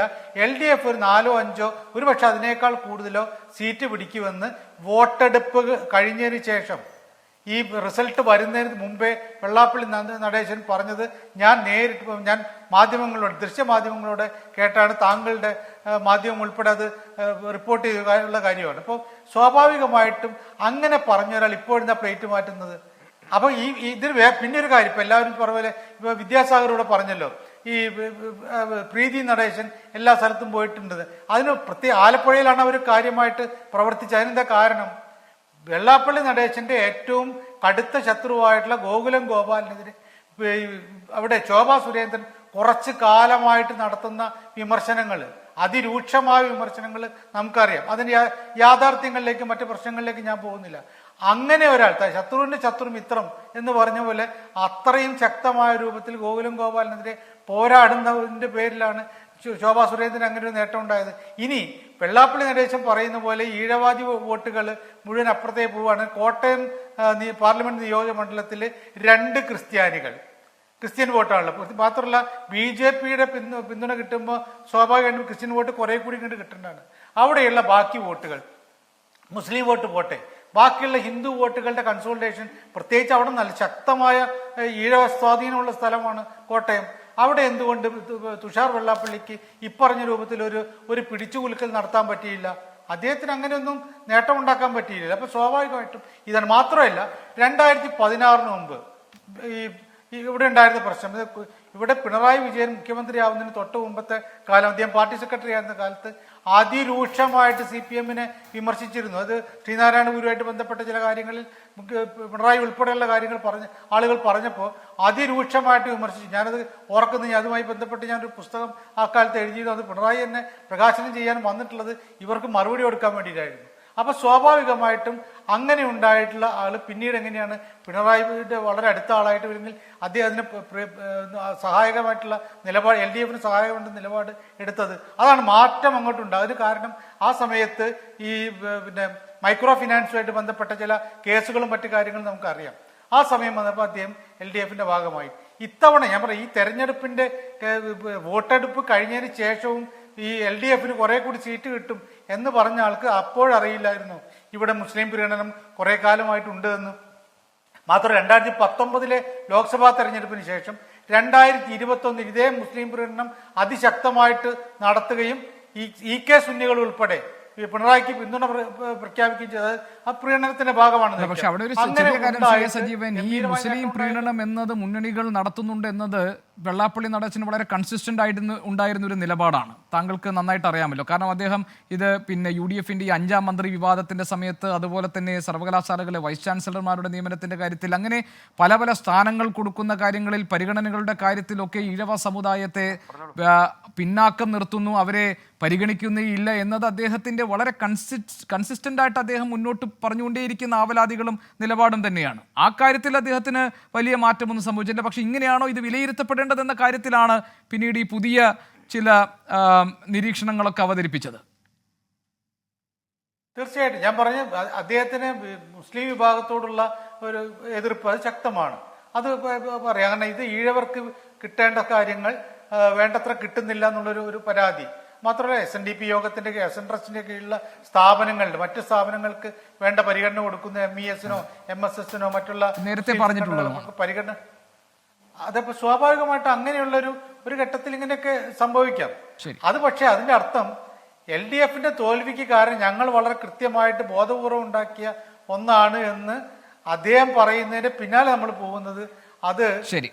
വെള്ളാപ്പള്ളി വരച്ച വരയിലേക്ക് നമ്മളെ കൊണ്ടുപോകലെ. ശരി, ശ്രീ റിജി ലൂക്കോസ്, ഇടതുമുന്നണി അല്ലെങ്കിൽ CPIM ആത്മപരിശോധന നടത്തുകയും സ്വയം വിമർശനപരമായി ഈ തോൽവിയുടെ യഥാർത്ഥ കാരണങ്ങൾ വിലയിരുത്തുകയും ചെയ്യണമെന്നും ഒക്കെയുള്ള അഭിപ്രായം ഇടത് സഹയാത്രികർക്കും സ്വതന്ത്ര ചിന്താഗതിക്കാർക്കും ഈ സമൂഹത്തിലെ പല വിഭാഗങ്ങൾക്കുമുണ്ട്. അവിടെയാണ് SNDP യോഗം ജനറൽ സെക്രട്ടറി വെള്ളാപ്പള്ളി നടേശൻ ഇതിലെ ഈഴവ വോട്ടുകൾ മറയാനുള്ള കാര്യകാരണങ്ങളെ മറ്റൊരു വീക്ഷണകോണിൽ നിന്നുകൊണ്ട് അവതരിപ്പിക്കുന്നത്. മുസ്ലിം പ്രീണനം എന്നതും ഈ തെരഞ്ഞെടുപ്പിൽ മുസ്ലിം അനുകൂല വിഷയങ്ങളെ അമിതമായി ഉയർത്തിക്കാട്ടി എന്നതും ഇടതുമുന്നണിയുടെ അല്ലെങ്കിൽ ഹിന്ദു വോട്ടർമാരെ അകറ്റുന്നതിനോ ക്രൈസ്തവ സഭകളെ അകറ്റുന്നതിനുമൊക്കെ കാരണമായി എന്നും അതിൽ ഒരു കാരണം കൊണ്ടാണ് തൃശ്ശൂരിൽ BJPക്ക് ഒരു സീറ്റ് ഉണ്ടായതെന്നും 11 നിയമസഭാ മണ്ഡലങ്ങളിൽ BJP 1-ാം സ്ഥാനത്തെത്തിയതെന്നും 8 മണ്ഡലങ്ങളിൽ LDF 3-ാം സ്ഥാനത്തേക്ക് BJPക്ക് പുറകെ പോകേണ്ടി വന്നു എന്നതിനുമൊക്കെയുള്ള കാരണമായി വിലയിരുത്തി തിരുത്തേണ്ടതാണ് എന്ന് താങ്കൾക്ക് തോന്നുന്നുണ്ടോ? അല്ല, 100% CPM തിരുത്തൽ തയ്യാറായിട്ടുള്ള പാർട്ടി. ഇന്ന് ബഹുമാനപ്പെട്ട ഗോവിന്ദ മാഷിന്റെ പ്രസ്താവന അദ്ദേഹം ഒരു പ്രസംഗത്തിൽ പറഞ്ഞത് ഇതെല്ലാം അദ്ദേഹം പങ്കുവച്ചിട്ടുണ്ട്. ബഹുമാനപ്പെട്ട വെള്ളാപ്പള്ളി നടേശന്റെ ഒരു വാദഗതി ശരിയാണെന്നുണ്ടെങ്കിൽ ഈഴവ വോട്ടുകളിൽ ഒരു ചെറിയ ശതമാനം അല്ല വലിയ ശതമാനം ഷിഫ്റ്റ് ആയിട്ടുണ്ടെങ്കിൽ ഞാനൊരു ചോദ്യം ചോദിക്കട്ടെ, അതിന് മറുപടി പറയാൻ പറ്റുമോ?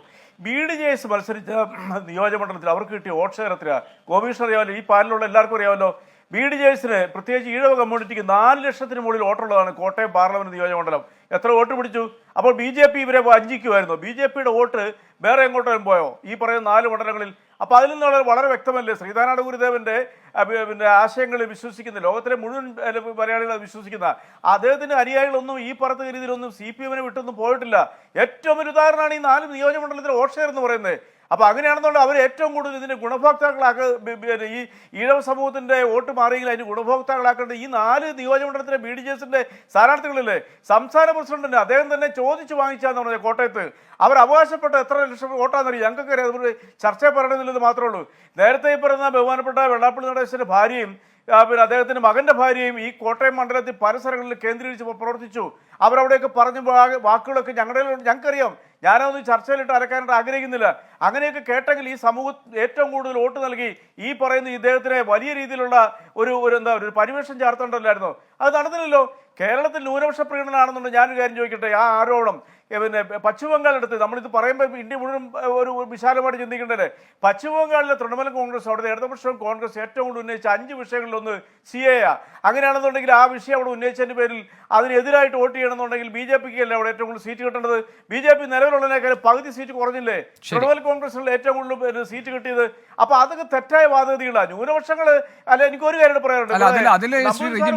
നമ്മുടെ ഇവിടുത്തെ സാമുദായിക സമവാക്യവുമായി ബന്ധപ്പെട്ട് നമ്മുടെ സാമൂഹിക ഘടനയും സാമുദായിക സമവാക്യങ്ങളും ഈ തെരഞ്ഞെടുപ്പിലെ ജയപരാജയങ്ങളെ നിർണ്ണയിക്കുന്നതിൽ അതിൻ്റെ ഷിഫ്റ്റുകളൊക്കെ പ്രാധാന്യമുള്ളതാണെങ്കിൽ അത് നമുക്ക് പശ്ചിമ ബംഗാളിൽ അപ്ലൈ ചെയ്യാൻ പറ്റില്ല. അത് മറ്റൊരു തരത്തിൽ വിലയിരുത്തപ്പെടേണ്ടതാണ് അവിടുത്തെ തെരഞ്ഞെടുപ്പ് ഫലം ലോജിക്കലി.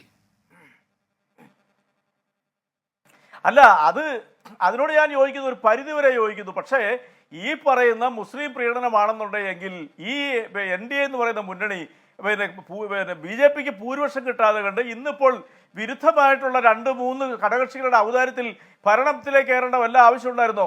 ഇപ്പം നമ്മൾ ദേശീയ കാഴ്ചപ്പാട് നോക്കട്ടെ. കേരളത്തിൽ സംഭവിച്ചിട്ടുണ്ട്, ഞാൻ ഉറപ്പായിട്ട് പറയുന്നു.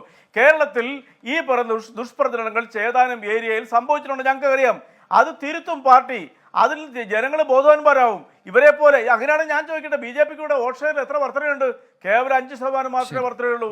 ഈ തെറ്റിദ്ധാരണ ന്യൂനപക്ഷങ്ങളെ കുറിച്ചൊക്കെ വക്രീകരിച്ച് പറഞ്ഞപ്പോൾ ഉള്ള ഈ തെറ്റിദ്ധാരണയിലൂടെ കാര്യമായ രീതിയിലുള്ള വർധന ഉണ്ടാകാൻ അവർക്ക് സാധിച്ചിട്ടില്ല. അവർ എത്രയോ കോടാനുകോടിയിലൂടെ ഒഴുക്കി പണം എന്ന് പറയുന്നത് വീശുമായിരുന്നു കേരളം മുഴുവനും. അപ്പൊ അതുകൊണ്ട് ഞാൻ പൂർത്തിക്കട്ടെ, ഇടതുപക്ഷ പ്രസ്ഥാനങ്ങളെ അങ്ങോട്ട് കുഴിച്ചു മൂടാം, അത് ഒലിച്ചു പോയെന്നൊക്കെ പറയുന്നത് ഇവരുടെ വെറും മിഥ്യാധാരണകളാ. ഏതെല്ലാം വാദഗതി വെച്ച് നോക്കിയാലും ഈ പറയുന്ന ഈഴവ സമുദായത്തിന്റെ വോട്ട് കാര്യമായ രീതിയിൽ ഷിഫ്റ്റ് ചെയ്തെങ്കിൽ 4 നിയോജകമണ്ഡലങ്ങളിൽ ആ പാർട്ടിക്ക് പ്രയോജനം ഉണ്ടാകുമായിരുന്നു. ഒന്നും സംഭവിച്ചില്ല അവിടെ. അപ്പൊ അതിൽ നിന്ന് മനസ്സിലാക്കേണ്ട എന്താ? ഇപ്പൊ മനഃപൂർവ്വം വോട്ട് ഷെയർ കൂട്ടാതിരിക്കാനായിട്ട് BJP പ്രവർത്തകർ BDJSനെതിരെ വോട്ട് ചെയ്തെന്നല്ലേ നമ്മൾ ചിന്തിക്കേണ്ടത് വാദത്തിന് വേണ്ടിയിട്ട്? ഇതെല്ലാം ഈ കേരളം കണ്ടതല്ല. അപ്പൊ കേരളത്തിൽ ഇത്തരം പ്രീണനങ്ങൾക്ക് താൽക്കാലികമായ വിജയം ഉണ്ടായെങ്കിൽ മാത്രം അത് നാളുകളിലേക്ക് അത് പ്രയോജനപ്പെടുത്താന്നുള്ളത് നിങ്ങൾ ചിന്തിക്കേണ്ട. ആ തെറ്റുകൾ എന്തെങ്കിലും എവിടെയും ഇടതുമുന്നണി ചില കാര്യങ്ങൾ തിരുത്തൽ വരുത്തണമെന്ന അഭിപ്രായം താങ്കൾക്കുണ്ടല്ലേ? മുന്നോട്ട് പോകും. പിന്നെ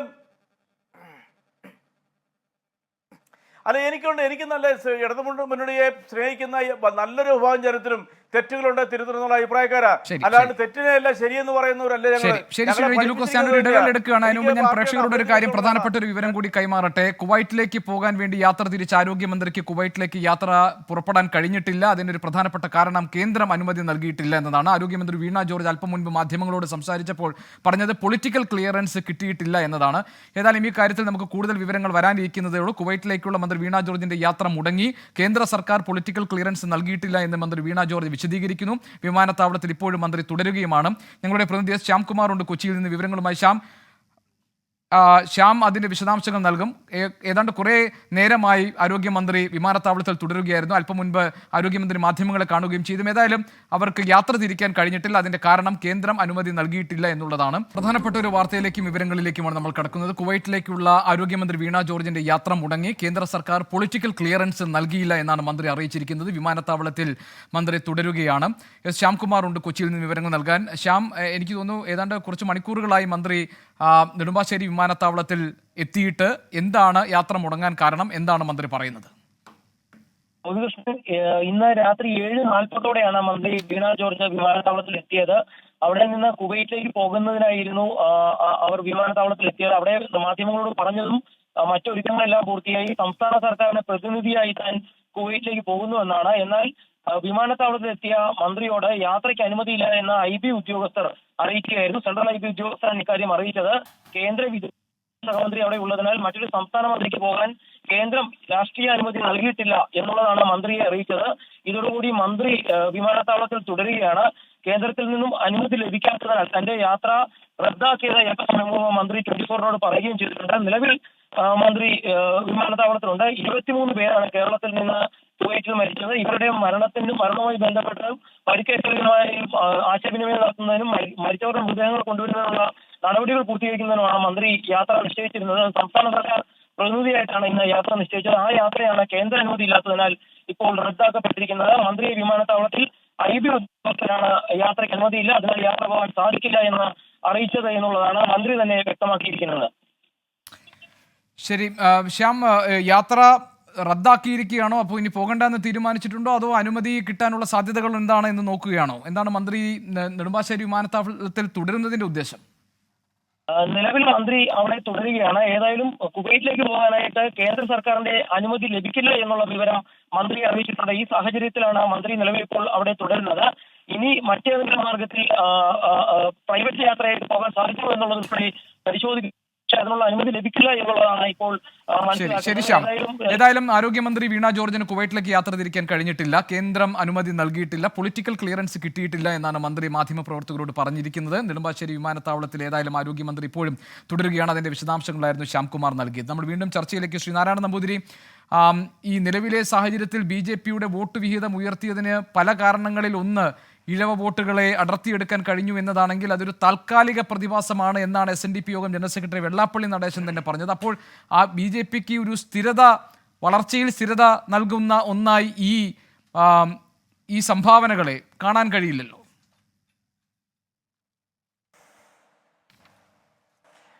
വെള്ളാപ്പള്ളി നടേശൻ അദ്ദേഹത്തിൻ്റെ അഭിപ്രായമാണ് പറഞ്ഞത്. പക്ഷേ പ്രശ്നം ഇവിടെ ഈ ചർച്ചയിൽ എന്താ, വെള്ളാപ്പള്ളി നടേശൻ ചില യാഥാർത്ഥ്യങ്ങൾ അദ്ദേഹം പറയുമ്പോൾ അദ്ദേഹത്തിനെ ഒരു ഗൂഢാലോചനക്കാരനായി അദ്ദേഹം മുൻകൂട്ടി തീരുമാനിച്ചു, അദ്ദേഹത്തിന് മറ്റൊരു ആംഗിളിൽ ചിത്രീകരിക്കുന്നതിനാണ്. അദ്ദേഹത്തിൻ്റെ അഭിപ്രായങ്ങൾ പറഞ്ഞു. അപ്പോൾ സജീവൻ അദ്ദേഹം എന്തുകൊണ്ട് നേരത്തെ പറഞ്ഞില്ല? നേരത്തെ പറഞ്ഞു ഇല്ലയോ എന്നുള്ളതല്ല. വെള്ളാപ്പള്ളി നടേശൻ ചില യാഥാർത്ഥ്യങ്ങൾ കേരളത്തിലെ ഹിന്ദു സമൂഹം നേടി. ഞാൻ ഓർക്കുന്നത് വിദ്യാസാഗർ അദ്ദേഹം പ്രസിഡൻ്റായിരുന്ന കാലം തൊട്ട് SNDP ഉയർത്തുന്ന ചില ഇഷ്യൂസ് ഉണ്ട്.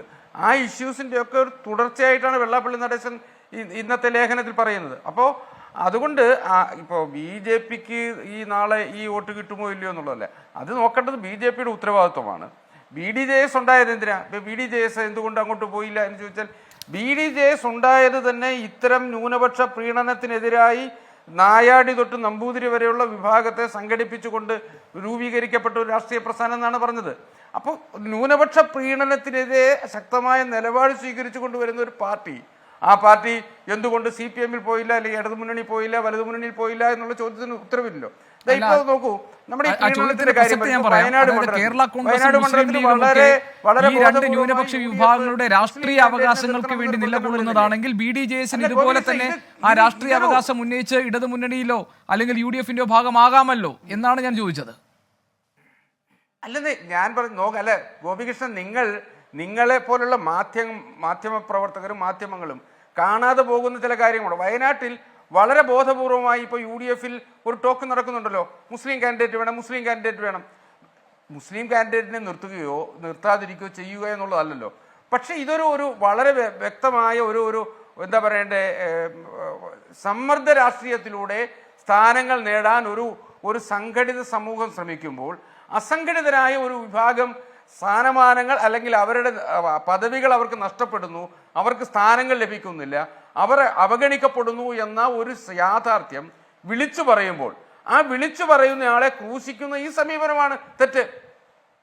എന്തുകൊണ്ടാ അവിടെ ഒരൊറ്റ കാര്യം, അത് ഇപ്പോഴല്ല വെള്ളാപ്പള്ളി നടേശൻ ഈ വിലയിരുത്തലിന്റെ അടിസ്ഥാനത്തിലല്ല വിളിച്ചു പറയുന്നത്. പ്രാണപ്രതിഷ്ഠാ ദിനത്തിൽ വിളക്ക് കത്തിക്കണമെന്ന് ആഹ്വാനം നൽകുകയും ഏക സിവിൽ കോഡ് നടപ്പാക്കണമെന്ന് നിലപാട് സ്വീകരിക്കുകയും ചെയ്യുന്നതോടെ BJP അല്ല, തെറ്റല്ല ഞാൻ പറഞ്ഞത്, BJPയോടുള്ള കൂറ് നേരത്തെ പ്രഖ്യാപിച്ചു കഴിഞ്ഞ വെള്ളാപ്പള്ളി നടേശനാണ് ഈ വിശകലനം നടത്തിയതെന്നാണ് ഞാൻ പറഞ്ഞത്. അതെ, BJPയോടുള്ള കൂറ് നേരത്തെ പ്രഖ്യാപിച്ചിരുന്നുവെങ്കിൽ അതേ വെള്ളാപ്പള്ളി നടേശനാണ് നവോത്ഥാന മതിലിൽ കൈപിടിക്കാൻ പോയത്. ഇപ്പോഴും അതേ വെള്ളാപ്പള്ളി നടേശനാണ് നവോത്ഥാന സമിതിയുടെ ചെയർമാൻ. അതേ വെള്ളാപ്പള്ളി നടേശനാണ് ഹുസൈൻ മടവൂരിനെ തീവ്രവാദി എന്ന് വിളിച്ചത്. നവോത്ഥാന സമിതിയുടെ ചെയർമാൻ ആയിരിക്കുന്ന വെള്ളാപ്പള്ളി നടേശൻ നല്ലവൻ, വിളക്ക് കൊളുത്താൻ പറഞ്ഞ വെള്ളാപ്പള്ളി നടേശനാണ് ഹുസൈൻ മടവൂരിനെ പോലെ ഒരാളെ തീവ്രവാദി എന്ന് വെള്ളാപ്പള്ളി നടേശനാ. ഹുസൈൻ മടവൂരിനെ വെള്ളാപ്പള്ളി നടേശൻ ന്യൂനപക്ഷ പ്രീണനം നടത്തുന്നു എന്ന് പറഞ്ഞതിന്റെ പേരിൽ രാജിവെക്കുകയാണ് ചെയ്തത്. ഒരു യാഥാർത്ഥ്യം വിളിച്ചു പറയാൻ പറ്റില്ല എന്നുണ്ടോ? എന്തുകൊണ്ടാണ് എന്റെ ചോദ്യം ഇതാ, CPIക്ക് ആരെ വേണമെങ്കിൽ സ്ഥാനാർത്ഥിയാക്കാം, ഞാൻ CPIയുടെ ഇതാ, പക്ഷെ അത് ഇന്ന വിഭാഗത്തിൽപ്പെട്ട ആൾ വേണം എന്ന നിലപാടെടുത്ത് CPIയുടെ അസിസ്റ്റന്റ് സെക്രട്ടറിയായി ഈ ഇപ്പോഴത്തെ സ്ഥാനാർത്ഥി ഞങ്ങളുടെ അസിസ്റ്റന്റ് സെക്രട്ടറിയെ സ്ഥാനാർത്ഥിയാക്കുന്നു എന്ന് പറഞ്ഞാൽ എന്താ കുഴപ്പം? ശരി ശരി, അതൊരു പർട്ടിക്കുലർ കമ്മ്യൂണിറ്റിയിൽപ്പെട്ടയാളാണ്, അതുകൊണ്ട് നമുക്കത് ഗുണം ചെയ്യും. ആ വാദം എങ്ങനെ? ശരി, CPIയുടെ മാസ് ബേസ് ആയി നിൽക്കുന്ന ഒരു കമ്മ്യൂണിറ്റിയെ മാറ്റി നിർത്തിക്കൊണ്ട് അതല്ലേ അവിടെ വന്നിരിക്കുന്നത്. ശരി ശരി Shri CK Vidyasagar, concluding point എന്താണ്? ഇല്ല, ഞാൻ പറയാൻ വന്നത് ഇത്തവണത്തെ LDFന്റെ ക്യാമ്പയിനിങ്ങിൽ ഒരു ചെറിയ തകരാറുണ്ടായിരുന്നു എനിക്ക് തോന്നിയിട്ടുണ്ട്. അത് it was principally centred on this 1-2 വിഷയം. അതായത് മുസ്ലിം കമ്മ്യൂണിറ്റിയായിട്ട് ബന്ധപ്പെട്ട ചില വിഷയങ്ങളിൽ അമിതമായി കേന്ദ്രീകരിച്ചിട്ടുള്ള ഒരു ക്യാമ്പയിൻ സ്ട്രാറ്റജി, അത് ശകലം പാളിപ്പോയിട്ടുണ്ടെന്ന് എനിക്ക് തോന്നുന്നു. രണ്ടാമത് LDF കൂടി അംഗമായിട്ടുള്ള എക്സാക്ട്ലി അതൊരു ഓവർ എംഫസിസ് കൊടുത്ത്, പ്രത്യേകിച്ച് കേരളം പ്രശ്നത്തില് വളരെയധികം കമ്മ്യൂണിസ്റ്റ് പാർട്ടി ഒറ്റ കാര്യം, പാലസ്തീന് വേണ്ടി ഐക്യദാർഢ്യം പ്രഖ്യാപിക്കുന്ന കമ്മ്യൂണിസ്റ്റ് പാർട്ടി റാസയിൽ നടന്ന തീവ്രവാദി ആക്രമണത്തെ കുറിച്ച് ഒരു അക്ഷരം മിണ്ടിയിട്ടില്ല. ശരി, ഓക്കെ, ശരി വിദ്യാസാഗർ. ഒരു മിനിറ്റ് കൂടെ എനിക്ക് just A minute, that is one more thing. അതായത് കാസ്റ്റ് സെൻസസ് പോലെ ഇന്ത്യ രാജ്യത്തെ മുഴുവൻ പിന്നോക്കാവസ്ഥ വിഭാഗങ്ങളും ആവശ്യപ്പെടുന്ന അജണ്ട, അത് കമ്മ്യൂണിസ്റ്റ് പാർട്ടിയും കൂടി അംഗമായിട്ടുള്ള INDIA ഒരു ഇന്ത്യ മുന്നണിയുടെ ഒരു പ്രധാനപ്പെട്ട അജണ്ടയാണ്. ആ അജണ്ടയെ സംബന്ധിച്ച് ഇവിടുത്തെ ഇടതുപക്ഷ നേതാക്കളും ആരും തന്നെ ഒരക്ഷരം പോലും ക്യാമ്പയിനിങ്ങിന്റെ ഭാഗമായിട്ട് പറഞ്ഞു കണ്ടില്ല. ആ വിഷയങ്ങളൊക്കെ വടക്കേ ഇന്ത്യയിൽ ഉയർത്തിക്കൊണ്ടുവന്ന മേഖലകളിലെല്ലാം നമ്മൾ കാണുന്നുണ്ട് ഇന്ത്യ മുന്നണി വളരെയധികം അഡ്വാൻസ് ചെയ്തു.